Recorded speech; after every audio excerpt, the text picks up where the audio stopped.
And we're on. Hello, everybody. Hi, everybody. Wave. Welcome to another episode of Tap Talks, your favorite alliterative talk show. I am Bob Bowles, the co-artistic director of the Third Avenue Playhouse, and this other fellow is James, the other one. And in the middle, in our secret square, in the middle, is our special guest today, Alex Genty Waksberg. Okay, now for those of you who don't know Alex, Alex hasn't been with us for. Alex was working with us. When did you start? It's January 2018. Yeah, but you were here before that too. Slightly before that. Right, I got here like September 2017. And then worked until when? Beginning of December 2018. 2018. So approximately a year. Alex worked for us. So Alex is really our first guest who's not an actor on our stage. Yes. So congratulations on that distinction. And so first of all, before I let everybody know who you are, or you let everybody know who you are and what you're doing here. First of all, how are you and where are you? I'm okay. I'm in White Plains, New York, living with my grandma in White Plains. We are okay as much as anybody is okay. We're just puttering around and trying to avoid the apocalypse at all costs. Yep. And that's pretty much where we're at. Yes, I'm doing about the same thing too. Fun, grandma. But, yeah. Well, Alex, for those of you who don't know, we call him our production manager, which was a sort of a catch-all phrase. When you're running a organization like ours with a small staff, titles mean something, but not always what the title might suggest. Like, we're co-artistic directors. We've done our share of, cleaning toilets and working on lights and sweeping floors and administrative work and all that stuff.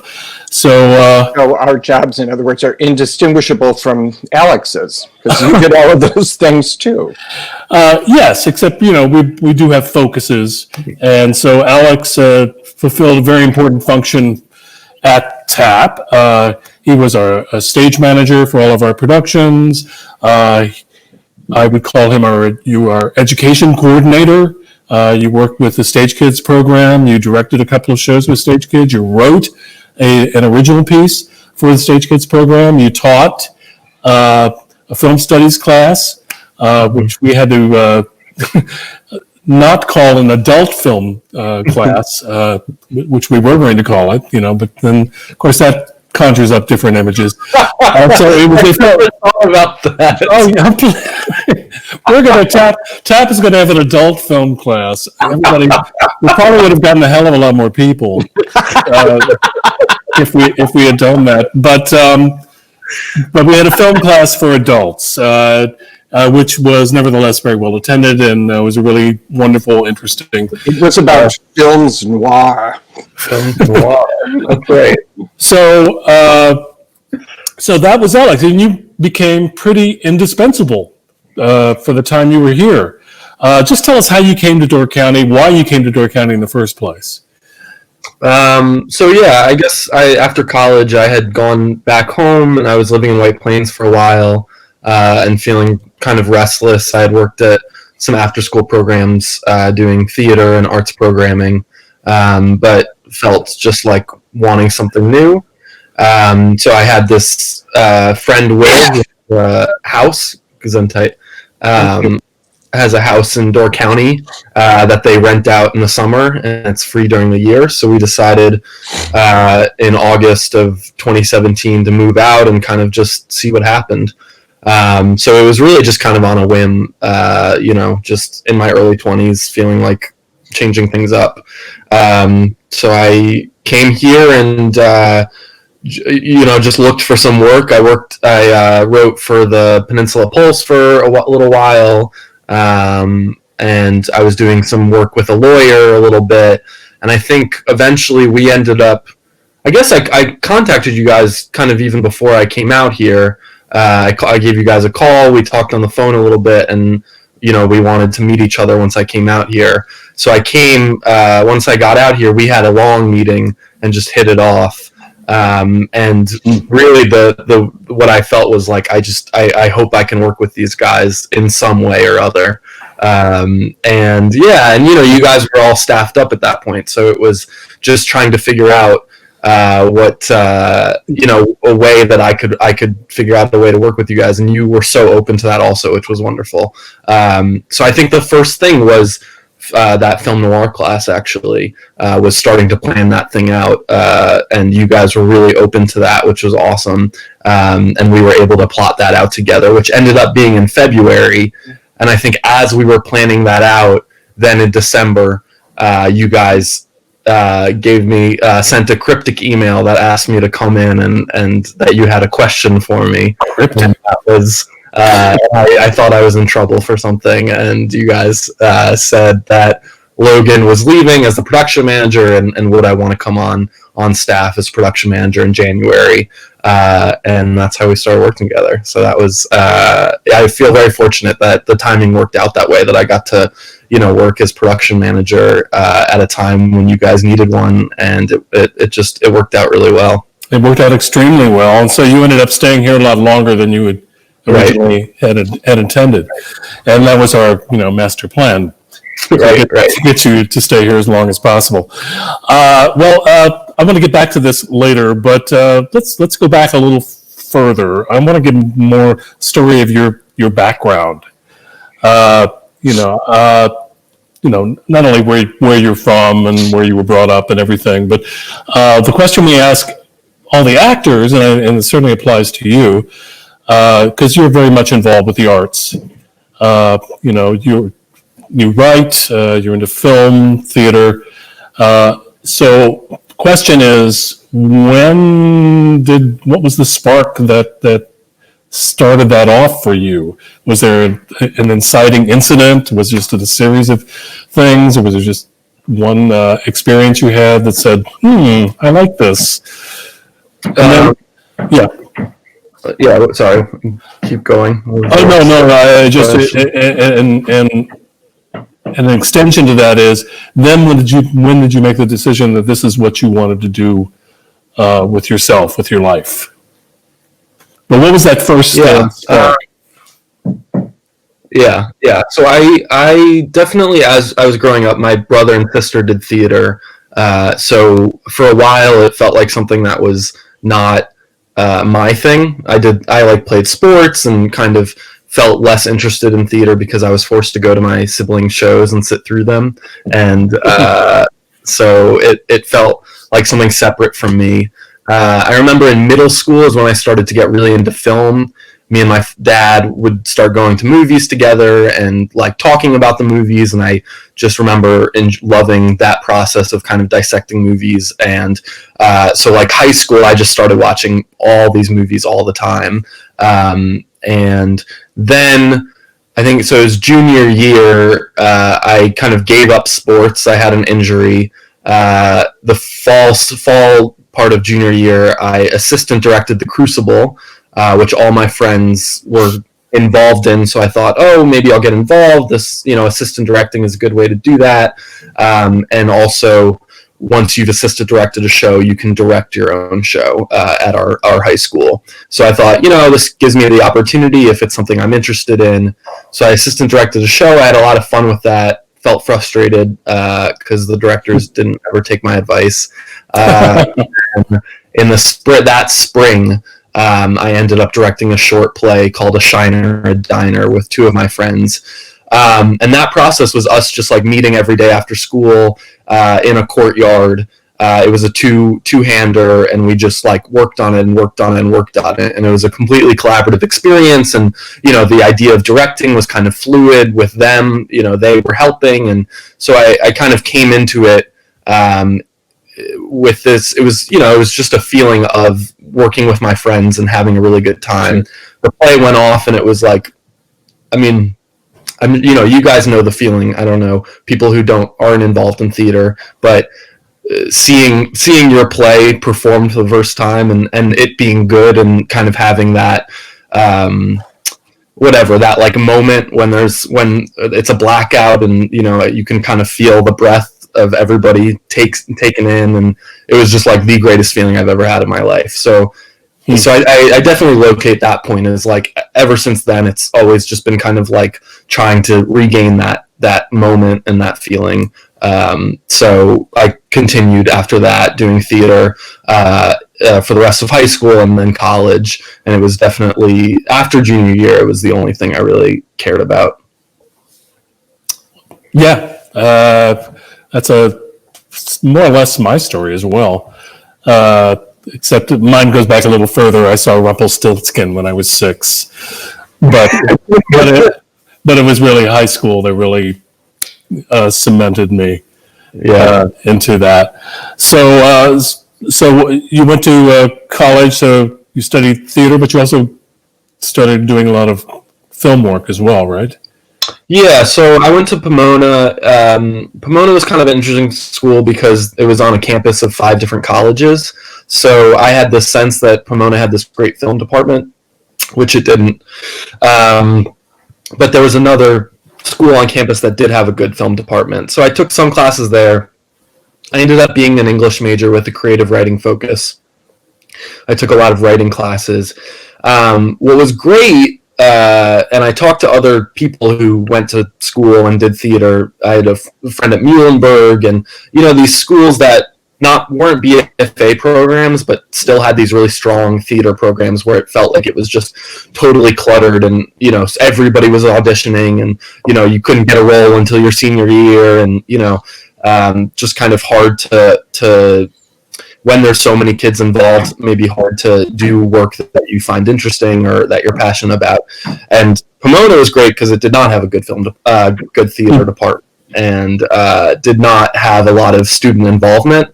So the best part of my experience was the fact that I just kind of got to do whatever I wanted at Pomona, and I ended up directing a few full-length plays that I wrote. I wrote and directed a couple 10-minute plays for a competition on campus, a 10-minute play festival.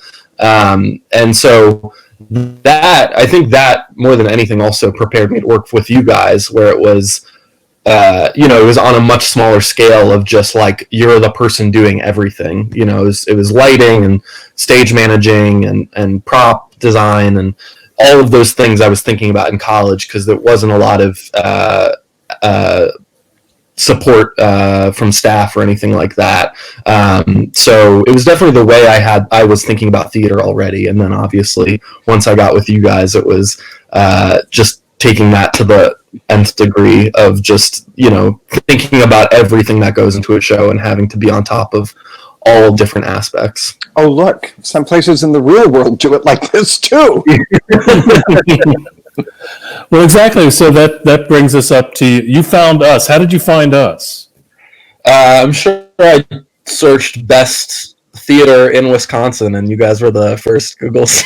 or in the United States. So. I'm sure I searched like year-round theater in Door County, and you guys came up, and I contacted, and I looked into everything that you guys were doing, and I was like, wow, this is, also just the fact that you guys are doing, straight plays, stuff that I had, maybe seen or heard of or thought was cool and wanted to see, and I was like, whoa, they're doing this kind of theater in Door County. I had no expectations coming to Door County that there would be a theater, and it ended up being by far the coolest theater I could have imagined. So it was, it really was, I feel lucky that it just turned out that way. So I contacted you guys, and it was, the rest is history. Yeah, I remember getting this email from this guy with 3 names, and and very nice. Elusive and mysterious guy with 3 names who wasn't on any social media, which the first thing we do when we hear from somebody we don't know, on Facebook, stalk people on Facebook and the like. And I think we found a film photograph of you that somebody else had put up and had named you on, but that was it. Well, I found some film that you worked on. Okay. Yeah. So that was our vetting process. Yeah. No, that's not true. Our vetting process, once you came to us, I did contact your, what do you call them? Your recommenders. References. References, thank you. Your references and your resume. And I think one was an email and one was a phone call. And I don't know when I've ever had such glowing reports of anybody.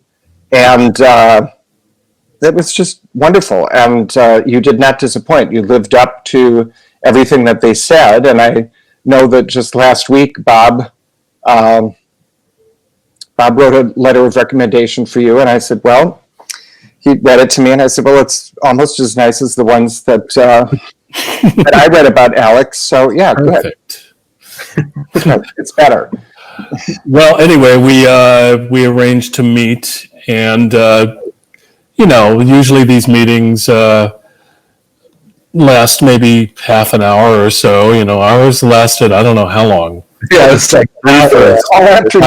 All afternoon. Yeah.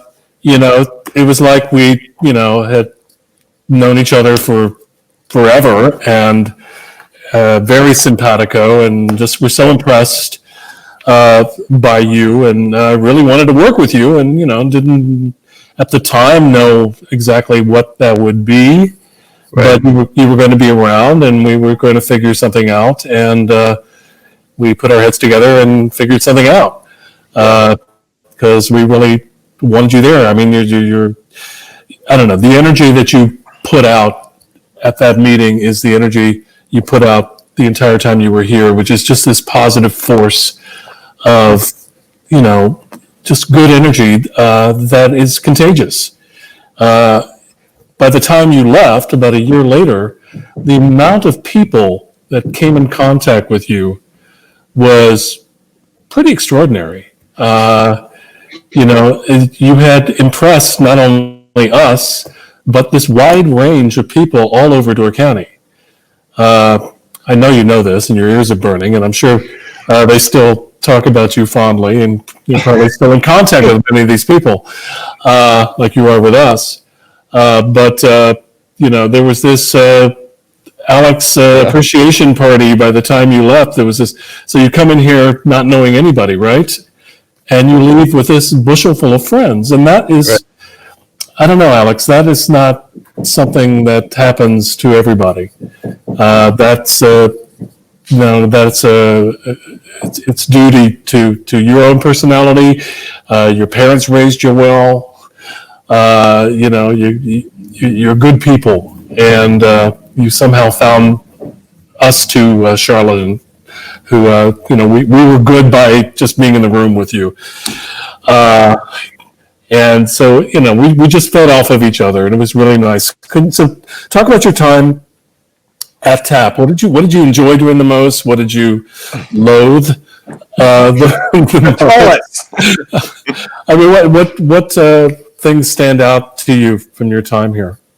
Well, yeah, I was going to say one thing that was interesting about meeting you guys was we also do have a lot in common. So that was, it felt like home to be with you guys. You guys lived in Westchester for a long time. You guys, you came up in the city doing theater, and and then eventually came out here to make your own theater. And so to me, it was just like, these people are my heroes. Like, that is like exactly the trajectory that I would want to do in my life. And it was great to come out here and feel like, it was like, okay, I'm in the Midwest, am I going to fit in? Is this like going to be totally different? And it felt like I I was with friends, I was with people that I really understood and could relate to. So that was great. But then in terms of tap, I mean, I learned everything at tap. I mean, as a stage manager, I'd never really stage managed before, other than my own shows. So I learned, I learned how to do the board. I learned from lighting, the incredible lighting designer James, who does more with less than anyone I know. It just. I don't know. I ended up, directing this play at the end of my time there, and I remember that after James saw it, he said he was like, "Oh, you really did learn from us that you can do so much with so little," and it did feel like that show was a culmination of everything I kind of learned from you guys of how to make the most of space, how to make the most of people. How to put together. I mean, and I don't know. You bring up doing toilets as something that was terrible about it, but honestly, I don't think back, and that to me that was not terrible. I think there was something really great about having a space and taking care of that space and feeling pride about that space and the things that you did in that space. I think it was exciting to be part of something where the work was so special and you felt so good about it and people constantly came out of it. And, I worked the board. So every night people came by me and just the way it made people feel, the state that they were in after seeing the shows. I don't know. It was really, really special. Well, you ran the board, the light board, and sound for what? How many shows? So it was summer. So it was. I ran it for Grey's Anatomy, for Billy Bishop, for Not for Lungs, not for Shinbone Alley. I'm trying to think what were the early shows other than Grey's. Oh, Stella and Lou. Stella and Lou, right. Stella and Lou, which was three, there was 3 cues for me, I think, in Stella and Lou. That was a pretty easy show. There were. You're right. Well, I guess my point is that working the board, you have a unique perspective because you see every single performance. Yes. You see every single audience member. Yes.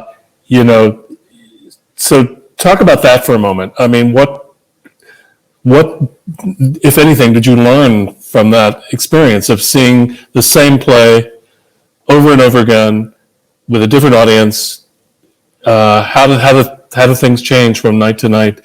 Was there anything to be learned from that experience for you? Yeah, I think about that a lot. It's a good question. I think my biggest takeaway when I think back on it, and during the time too, was how much more dependent a show's success was on the audience rather than maybe the performers. Which is not to say that it's not, the performers are not important, but I think we were always top notch. I think what we produced was always top notch, and everybody really brought it every night. There were obviously nights that were less on or more on, but to me it was so much of the success was about the energy of the audience, and and that energy can then get fed off of by the performers. And that was I knew that obviously on a basic level, but theater is all about the energy that the audience is emitting, and what that does to the performers and how they grasp onto that and how they're able to then elevate their performance and give more energy to the audience members. I think Alex, I think that's more true in our little room too, because they're not just this big black faceless blob out there that has a sort of similar just sound sometimes like the volume is turned up and sometimes the volume is turned down. But when you're playing a 2,000 seat house, you know, Tuesday, Friday, you know, who can tell? It's all the same. But our audiences, you can see them, you can smell them, you can hear them. And if they're not having it, you know, it's your incentive to engage them even more, if you can, because you don't want to lose them. And when you've got them, it's just like, oh, you know, good, come along with us. But the sense of it in our little room of what you're describing, I think, is much heightened. And there's also, I mean, Estella and Lou aside, where you didn't have much to do on the board, you had other shows where you had a lot to do on the board. I mean, I'm thinking Grey's Anatomy and Billy Bishop. Yeah. Where we don't have a lot of scenery or don't have any scenery. And, you know, the sound of crickets, you don't have to have a star backdrop. If you hear those crickets, you're outside at night. You know, so we do rely really heavily on, like you say, the few lighting instruments that we have and sound as enhancements to what the actors and the text do. But it can be a pretty busy job back there on the board. Some of those one-man shows are two-man shows. Well, that was my point, that you become an extension of what's happening on stage and you become another character in the unseen character in the play. So, you know, so talk a little bit about that. I mean, how did you, because you really have to feel the rhythms and you have to breathe with the actors, with these, it's not just pushing buttons. It's knowing which buttons to push, obviously, but it's knowing when to push them, you know, and you have to follow these guys. So was that a learning curve for you, or is that something you... Definitely. Yes. It was a learning curve. Yeah. And it gave me so much anxiety.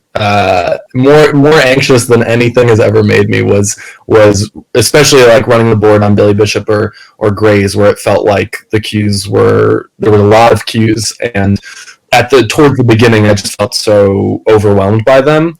And, you know, Doug, so for example, like Grey's, Doug is at such a high level. And so the idea that you might let him down or not be on that same level is just terrifying. You know, you wreck the whole thing. Yeah, right. Exactly. Yeah, I mean, you wanna illuminate him. You don't want to make it more difficult on him. So that was definitely a big learning curve. I remember when I visited about a year ago, James saying that there's like two kinds of stage managers. That there's one who kind of like is robotic and knows exactly what the cue is and always hits the cue. And then there's another kind of person that can like get into the flow of the show and understands, you know, based on the actors, you know, when to actually do the cues. And, you know, from night to night, it can be a little bit different. And the audience. Right. Yes. That's a great point. Are they going to laugh at this? Are they going to gasp? If I hit this cue, am I going to cut that off? Are they into it? You know, are they having it tonight? Are they that audience or not? Yeah, exactly. And you were that kind of stage manager. And I remember James saying that, and I think that's a kind description. I definitely I got better as time went on. I'm not kind. I'm just observant. Yeah, I mean I got better at it as time went on, and it definitely it was fun at a certain point once I knew what I was doing, you know, and also the fact that as I got better, I think you two felt more comfortable asking more of me, which I also enjoyed. So, you know, thinking about like Grey's, the kinds of things that we were able to do with some of that, you know, with Madame Bovary, and timing things out, like the Sinatra and the sequence where he's getting the operation done. It was so much fun to nail the timing on that. Well, and Alex, you created a really elaborate sound plot. Well, for the whole show, but for that section in particular, it was multi-layered, and it was very impressive. Yeah, and it was all a collaborative experience. It was Bob asking for sounds and me pulling them out, and Bob saying, that doesn't work, that doesn't sound quite right, and us just working with it. It's not a part of theater that I had as much experience with or necessarily found to be like, oh, this is so important. But now, having done it, it was it was great, and I'm glad to have had that experience because it is really unique. And yeah. Did any of that inform or enlighten your radio play podcast, Lindsay? Because there's a lot. I listened to it and I noticed there's a lot of sound effects, and I get such a visual sense of it. And now there, I can't see anything. But like I said, sometimes at our little tap, there's no specific set necessarily to tell you where you are. And on Lindsay, which everyone should listen to, is it still available, the podcast? Yes. Well, if you're not going to plug it, I will. It's really cool. It's a real cliffhanger and a strange glimpse into the wacky mind of Alex Genty Waksberg, the mind and imagination thereof. Anyway, there's no visual there, and I always knew exactly where I was and whether we were inside or outside, and even the ambience of, what kind of room people were in. There was a great attention to detail, and I know you were working on that while you were at TAP. I don't know if the experience of creating those sound designs for the plays had any effect on that. Definitely, yeah, definitely. No, I definitely didn't think about sound design in any kind of creative or advanced way before we started working together. It was something when I had done theater in the past, my own plays, I had tried to kind of do as little as possible. And, I learned a lot, and it was just great to kind of see how far you could go with sound design. And it's not a cheat. Obviously I love less is more, but it's right. like, it's not a cheat. It's, it gives the audience another tangible, to get into the story. And they're still engaging their imagination a lot, but it's just a little extra help. Right, especially with those more sparse sets, and like Grey's Anatomy, or even like Billy Bishop, with a one-man show, it's you have to build out from that person. Yeah. So to be able to create a world around that person with sound design and lighting is just a huge part of it. And I've seen other one-man shows since then, and I'm constantly now thinking of that. And Grey's was cool because I just had never kind of thought about putting together a show in that way. And it's interesting because then you think about Stella and Lou, where, I think for you, James, it was about letting those characters really sing and letting it, letting those silences sit and that relationship build, and so you didn't want that kind of sound design, and that to you don't want too much of that because it's all about Claire and Drew building out their relationship. Right. Well, there's different kinds of plays, different kinds of writing, and that was a more literal, naturalistic. It had one actual literal set. It wasn't an abstract in any way. It took place in real time, and the 80 minutes that you spent with those two people were the 80 minutes that they spent with one another in real time. And then there's other plays, and one-man shows in particular. I'm sure there are some that are like, well, yeah, what's the human voice? There's a woman on the phone, and may not be 80 minutes, but that's literal. But so many one-man shows and other things that we do are much more abstract, and you're not expected to have 90 different locations or sets, but there are 90 locations in the narrative.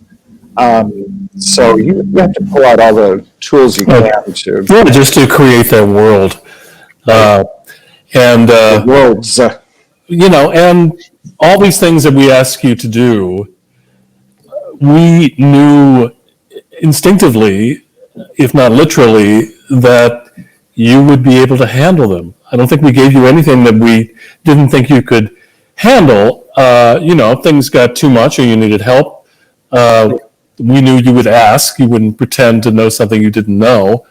Right. But you just dove right in. I mean, and that is sort of the story of my life and James's life and a lot of good people's life. You can't just dance around it. You just have to dive in to the deep end and swim your way out sometimes. Alex does like swimming in the deep end. I know that.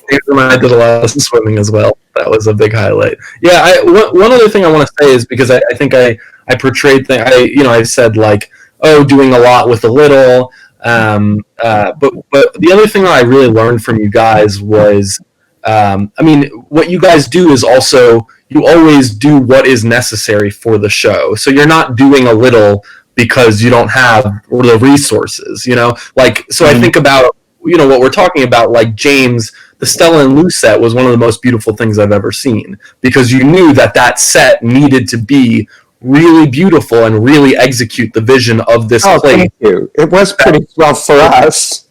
No, but that's what I'm saying, that kind of thing of like for us. It was like you guys are always putting on shows and it's never, you're never doing less than what you should be doing because you don't have you don't have the resources or the time. You're always putting in what the show requires, which I think is so important. That's part of picking the repertoire. I mean, there's only so far you can cheap out, and I don't like to think that we do cheap out, but when we first got there, I mean, with a staff of 3 when we first started, what I said that whole first season was, if the characters don't talk about it or use it, it's not going to be on the set.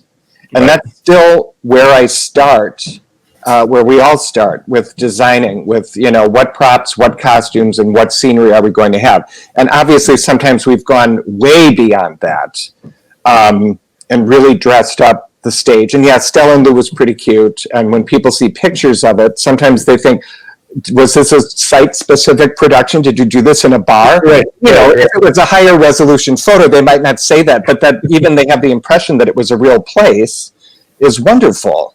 Yeah. It's not what we can get away with. But again, it's about engaging the audience's imagination and the real power of that little room. And, if there was a lot of scenery or huge moving lighting effects, I think it would be distracting or a bit overwhelming in there, and the actors would get lost. Yeah. As well hire a hologram. And of course, in light of the current pandemic, we may have to. Well, we have to. We're about the end. We have to wrap up. We have to wrap up, but just a couple things. So I know that you're looking to go to grad school in the future, and so this is probably an unfair question, but maybe you have some ideas. Where do you see yourself in 5 years or 10 years? Yeah. Gosh, who knows? Where's the world in 5-10 years? But yeah, I when I talked, I'm applying right now to try to get a degree in school counseling, and when I talked to you guys about it, you guys brought up that it might be, I could work at a school and then also try to maybe get into the theater department at that school, and that definitely intrigues me a lot.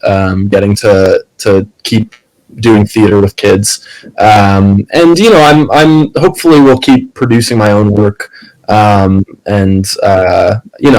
doing stuff that fills me. Hopefully, at some point, coming back to TAP to work with you guys again in the next 5 years. Yeah, I would love that. But yeah, I don't know. I have no sense. I'm open to whatever happens. Family and other things have brought me here and there. So I'm open to whatever life brings me as things go on. Well, I have no doubt that whatever you do at any point in time, you will do as extremely well. You are one of the best people who have ever worked at this organization with us. Your time with us, relatively short, little over a year, was a time of great growth for this organization, and you were no small part of that. You helped us enormously. If people want to know how things work in this Third Avenue Playhouse, they work because of people like you. People like us too. I mean, James and I'm not being so self-effacing, but we can't do this by ourselves. We have to have good people around you. You mentioned about being maybe slightly intimidated by somebody like Doug or anybody else you might have worked with, but those are the people that you want to work with. Yeah, You want to work with people that challenge you. Yes.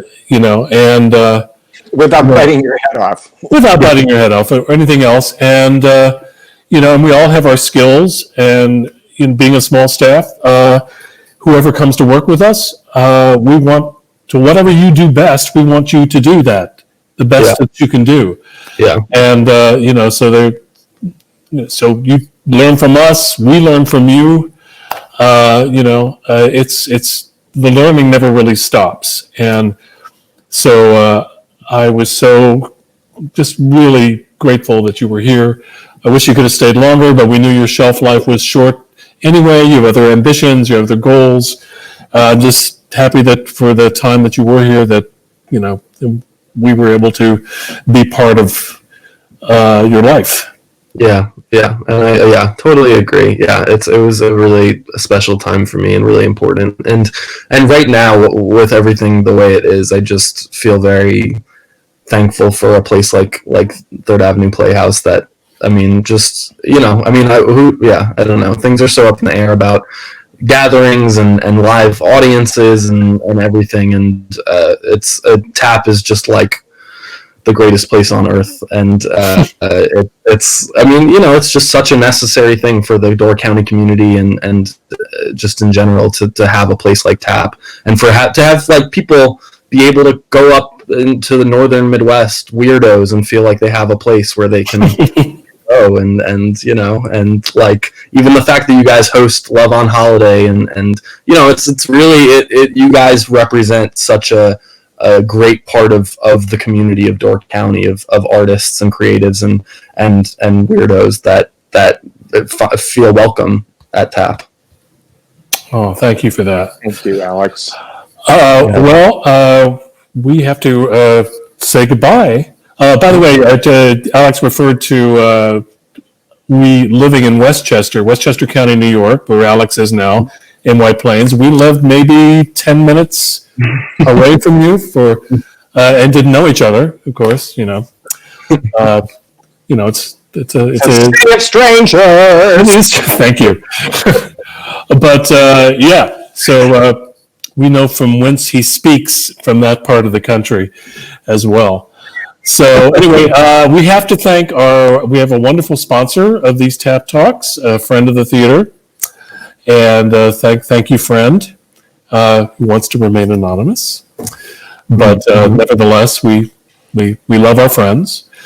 And like us on Facebook, subscribe to the YouTube or whatever else, and come see us when we're back. And in the meantime, watch our little videos here. We have some really interesting people, and this guy is one of them. So thanks, Alex. Thank you, Alex. Thanks for having me, guys. It's great to see your face.